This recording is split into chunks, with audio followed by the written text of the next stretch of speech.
Bismillah. Assalamualaikum warahmatullahi wabarakatuh. Alhamdulillahi rabbil alamin. Wassalatu wassalamu ala ashrafil mursalin wa ala alihi wa sahbihi ajma'in. Wa ashhadu an la ilaha illallah wahdahu la syarikalah wa ashhadu anna Muhammadan abduhu wa rasuluh. Salawatu rabbi wa salamu alaihi wa ala alihi wa ashabihi wa man tabi'ahum bi ihsanin ila yaumiddin. Alhamdulillah, kita bersyukur kepada Allah Subhanahu wa taala diberi kekuatan istiqomah untuk menjadi orang mukmin yang ahlu sunnah insyaallah, dan kita terus belajar. Semoga apa yang kita lakukan ini termasuk amal soleh. Dan ini berbeda seperti yang biasanya. Kalau biasanya mejanya cukup besar ya, sehingga cukup menampung saya dan moderator. Sekarang mejanya kecil karena pesertanya lebih sedikit. Insyaallah nanti banyak. Oh gitu. Baik, kita akan mengupas dua buah akad. Nanti saya hanya akan memberikan beberapa catatan tentang dua akad. Yang pertama adalah akad istisna, dan yang kedua adalah akad salam. Hadirin yang dimuliakan Allah Subhanahu wa taala, kita awali dulu tentang akad istisna. Saya ambil dari artikel yang pernah saya sampaikan di beberapa forum sebelumnya tentang akad istisna. Jadi istisna secara bahasa berasal dari kata as-sun'u, yang artinya memproduksi. Berarti akad istisna ada tambahan atau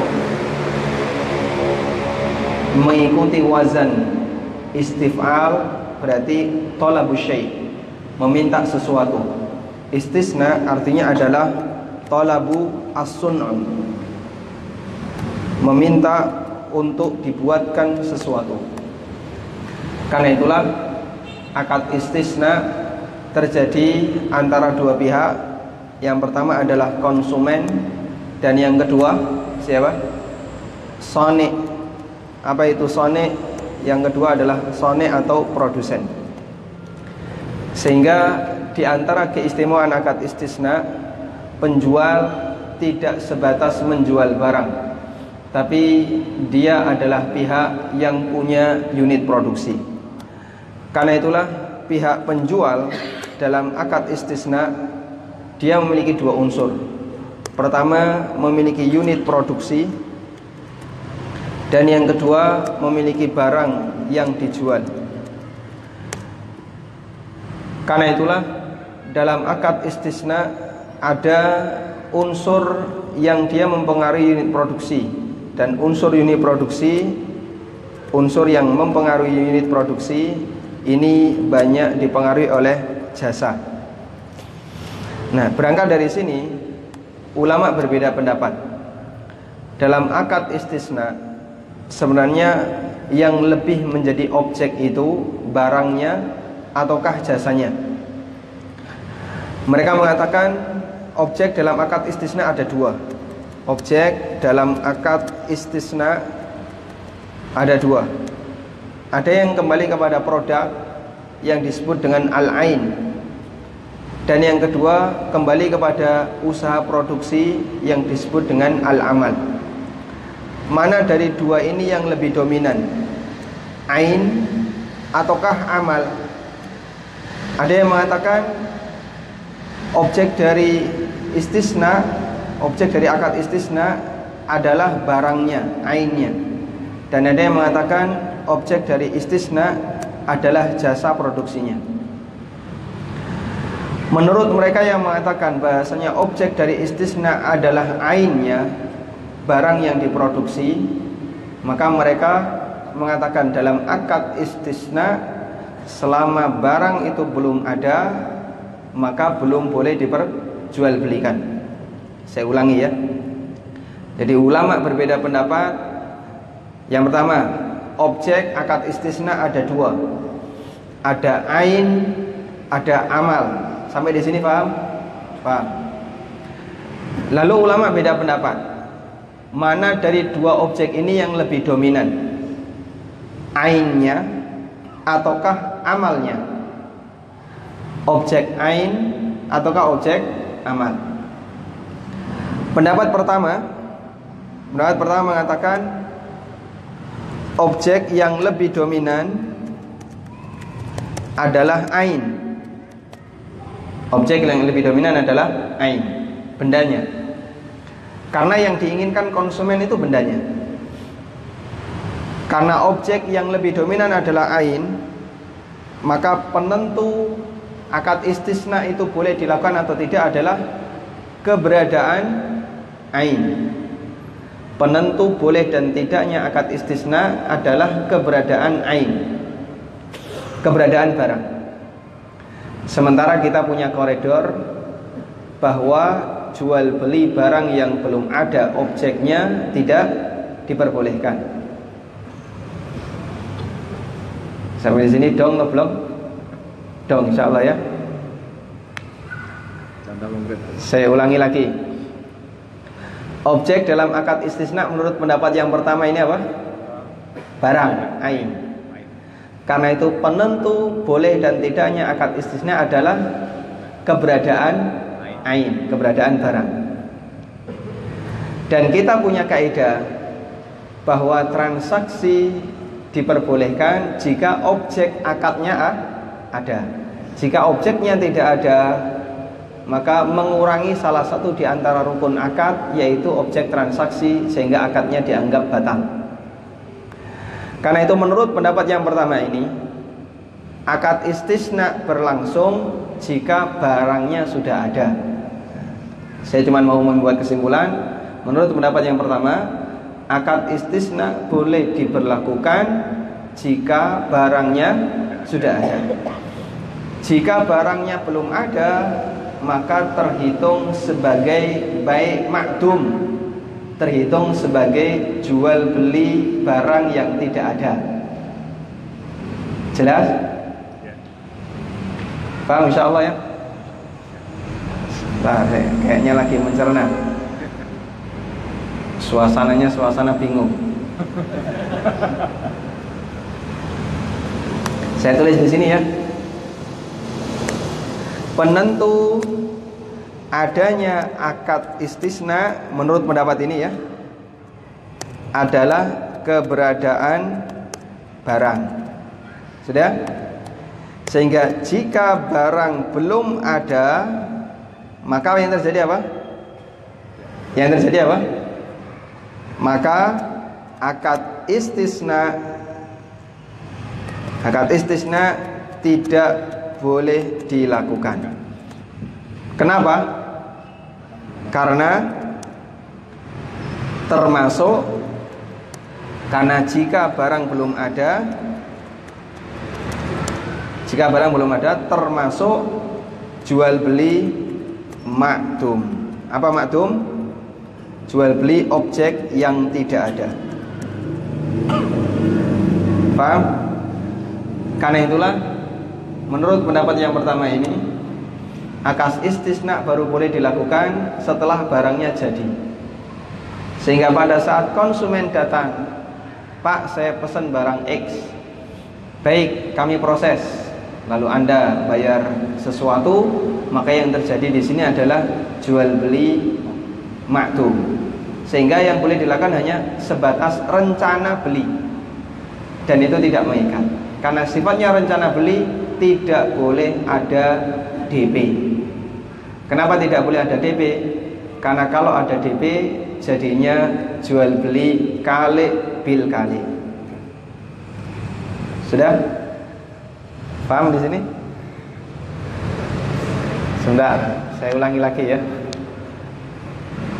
Insya Allah tidak susah kan? Tidak susah. Saya tuliskan di sini.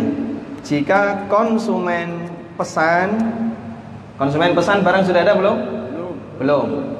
Jika konsumen pesan, tidak boleh ada akad dan tidak boleh ada DP. Sudah? Konsekuensinya apa kalau ada akad?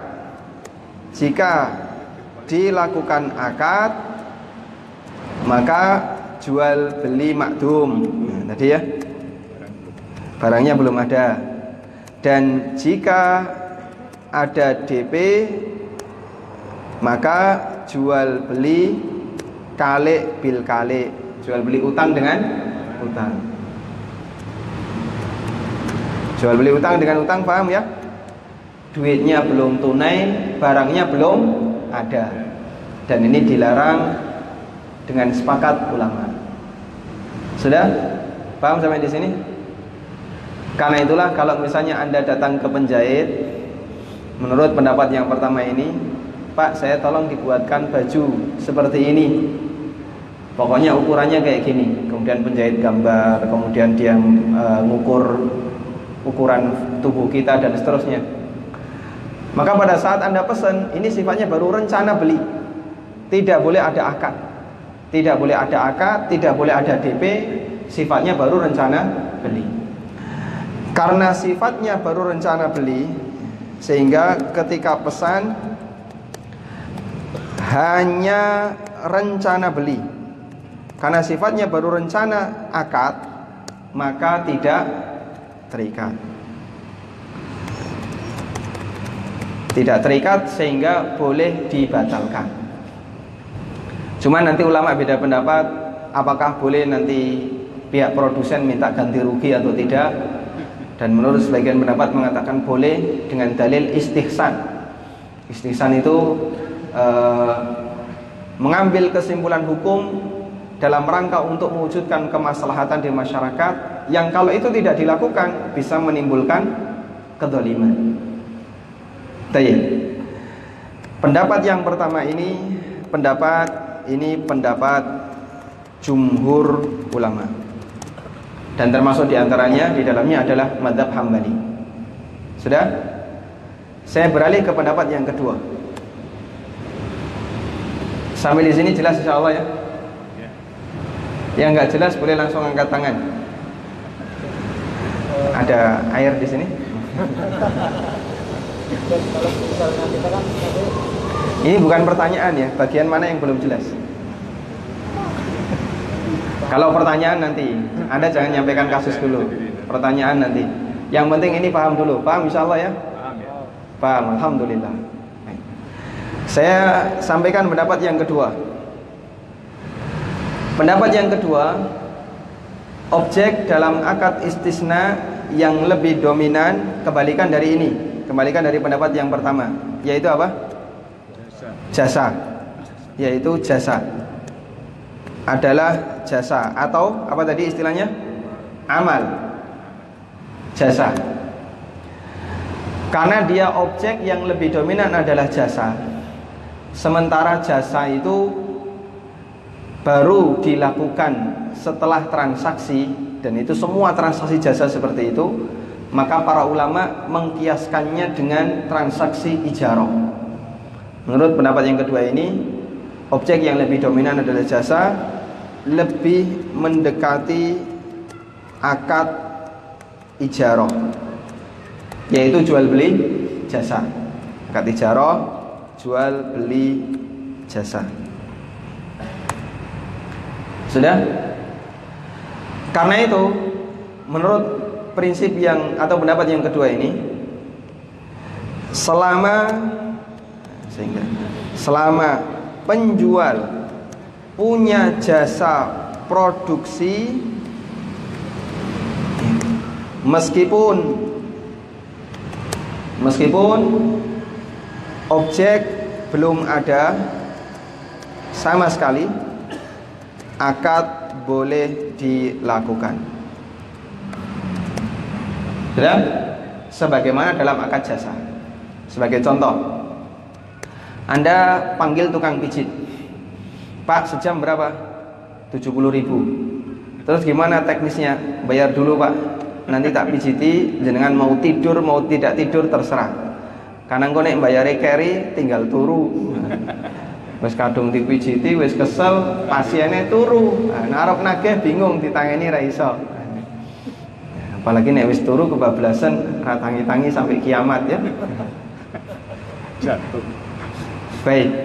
Makanya yang seperti ini, objek transaksi dilakukan di belakang, akad dilakukan di depan, dan itu diperbolehkan dalam Islam. Sehingga boleh saja akad deal di depan. Saya membayar 70.000, baik, ini 70.000, sekarang pijiti saya sampai 1 jam. Atau misalnya batasnya berapa lama? Sampai jenengan merem. Nah, nek merem-merem tak pijiti terus. Sehingga jaminannya adalah dipijit sampai tidur misalnya. Nah, boleh dibayar di depan. Kemudian setelah itu dipijiti sampai turu. Nah, ini boleh. Itu yang disebut dengan akad apa? Jasa. Dan akad jasa tidak disyaratkan jasanya harus ada di depan baru dibayar. Boleh juga dibayar di depan, boleh dibayar di tengah, boleh dibayar di akhir, bebas. Boleh ada DP, pembayaran pertama dilakukan di depan, DP, nanti cicilan yang kedua di tengah, cicilan yang terakhir di belakang, bebas. Baik, karena akad jasa ada kelonggaran dalam hal ini. Mengingat jasa itu diberikan berdasarkan ukuran waktu, bukan ukuran zat.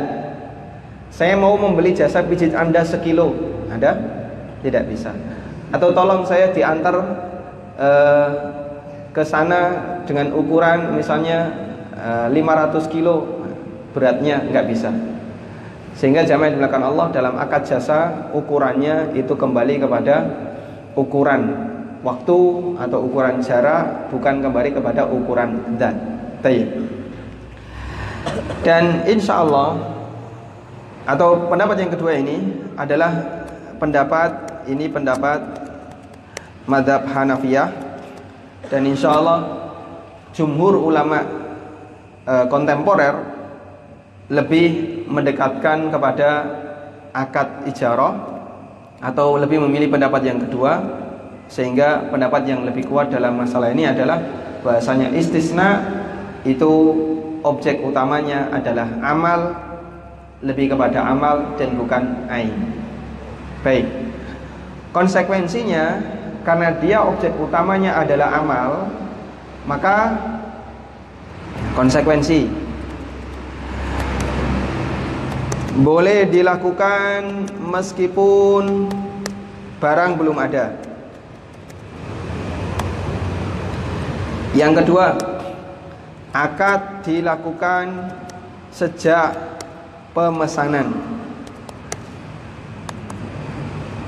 sehingga ketika konsumen pesan, kemudian dia deal, sepakat antara harga dengan spek barang yang dijanjikan, sejak saat itu yang terjadi adalah akad sudah selesai.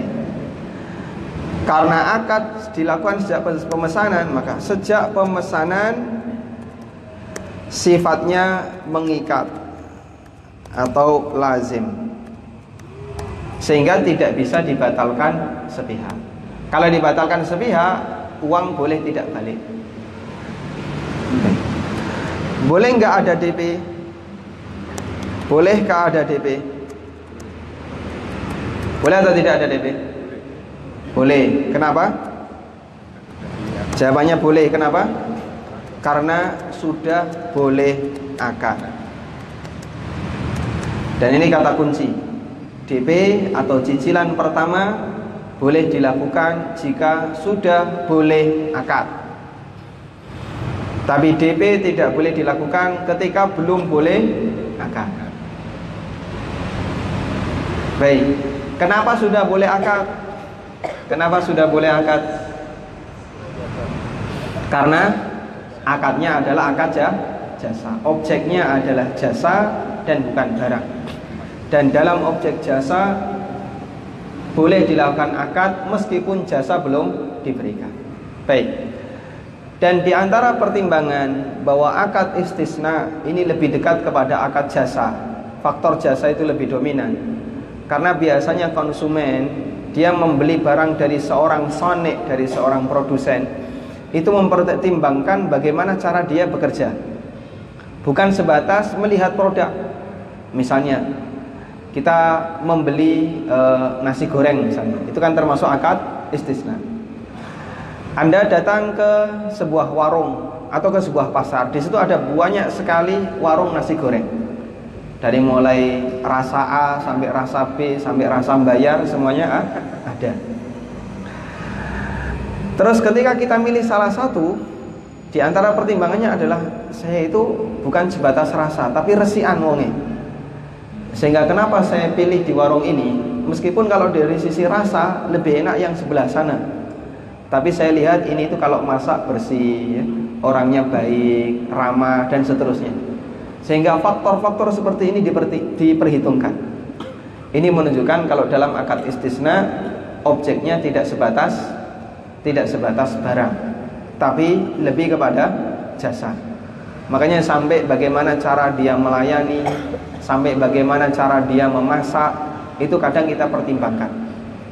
Bisa jadi yang di sebelah sana rasanya lebih enak, karena di sini pakai moto ya, atau pakai penyedap lebih banyak, sementara yang di sini penyedapnya kurang. Tapi saya pilih yang di sini karena saya suka yang kurang penyedap, atau karena saya suka bagaimana cara dia memasak dan seterusnya. Ini menunjukkan kalau objek istisna lebih dekat kepada jasa dan bukan sebatas pada barang. Baik. Karena itulah hadirin maka Allah Subhanahu wa taala berdasarkan pendapat yang kedua ini, ketika terjadi pembatalan akad, apa yang harus dilakukan? Maka aturannya sama seperti pembatalan dalam jual beli. Sama seperti pembatalan dalam jual beli. Pertama apa? Pembatalan akad harus melalui kesepakatan kedua pihak. Baik, tidak bisa sepihak. Kenapa harus melalui kesepakatan kedua pihak? Karena satu kata tadi, akadnya sudah lazim. Sehingga boleh nggak penjualnya nggak nerima. Misalnya pembelinya sudah pesen, dia sudah nyerahkan DP, dia DP-nya 30%. Kemudian setelah baru dikumpulkan bahan-bahannya, terus pembelinya mengatakan, Pak, saya mau membatalkan. Boleh nggak penjualnya nolak? Boleh atau tidak? Boleh. Kenapa boleh? Karena hak dia. Pak, akadnya sudah kemarin, sudah mengikat. Sama seperti ketika Anda sudah beli, terus konsumen mengembalikan barang. Pak, saya nggak jadi beli. Boleh nggak kita nolak? Boleh atau tidak kita nolak? Boleh. Kenapa boleh? Karena akadnya sudah mengikat. Hak khiyar majelis sudah tidak ada. Hak khiyar majelis sudah tidak ada. Sehingga di sini harus melalui kesepakatan kedua belah pihak karena akadnya sudah lazim. Sehingga hak khiyar majelis sudah tidak berlaku. Sudah? Kemudian boleh bagi penjual, yaitu bagi produsen, untuk menerima pembatalan,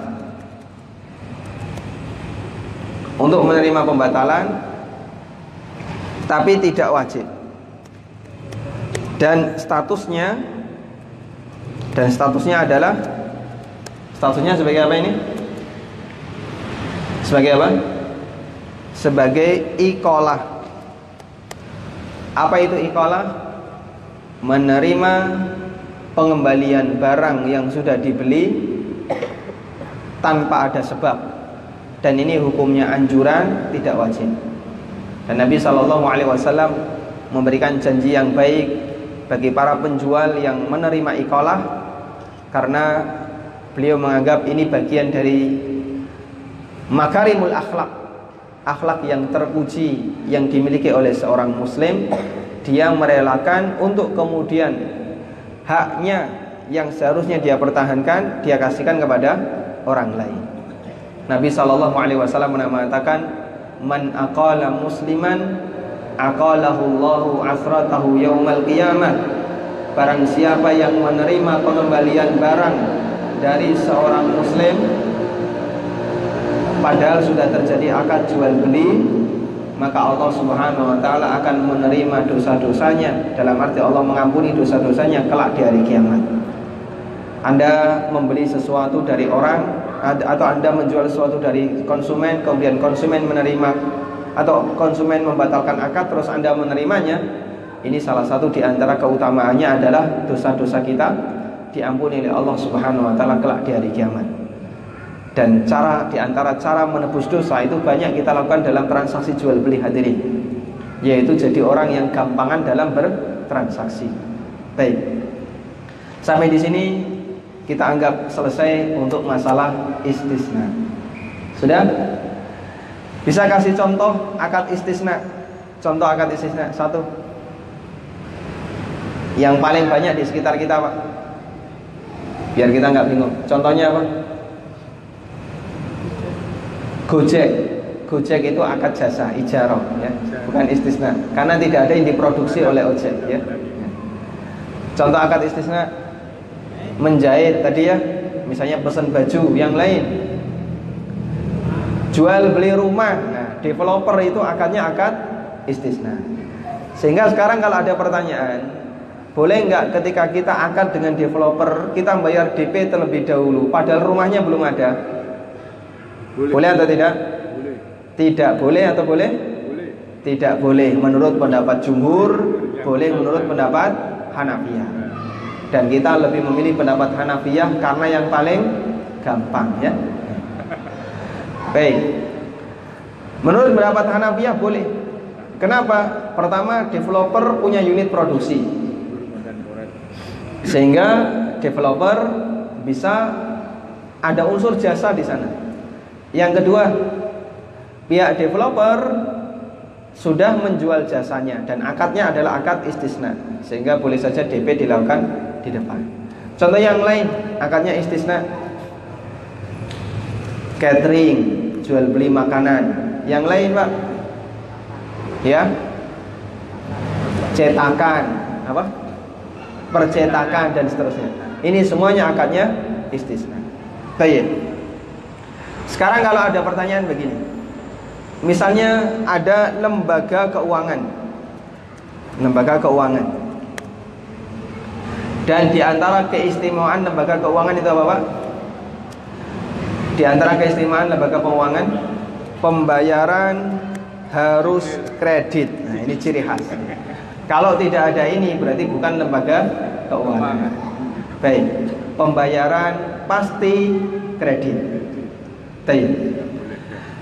Nah, sekarang ada kasus begini, Pak, kalau lembaga keuangan tidak boleh punya stok, sehingga dia baru boleh menjual produk kalau sudah ada konsumen yang beli. Dan itu catatannya.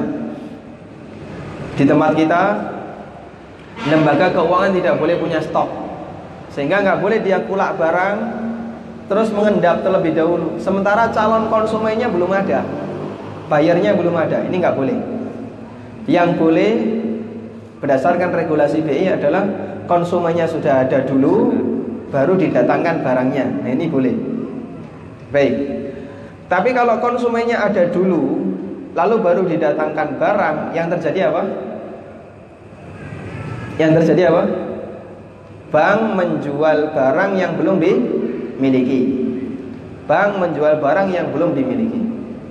Akhirnya mereka berpikir, terus gimana caranya biar ini jadi boleh? Kan begitu ya. Makanya adanya DPS adalah membuat kesimpulan bagaimana yang tidak boleh jadi boleh. Akhirnya mereka mempelajari tentang masalah istisna. Dalam akad istisna, salah satu di antara kelebihannya, penjual sudah boleh menjual meskipun barang belum ada, sehingga dia sudah mulai menerima DP padahal rumah belum ada, baju belum ada, misalnya cetakan belum punya, undangan belum punya, dan seterusnya. Baik.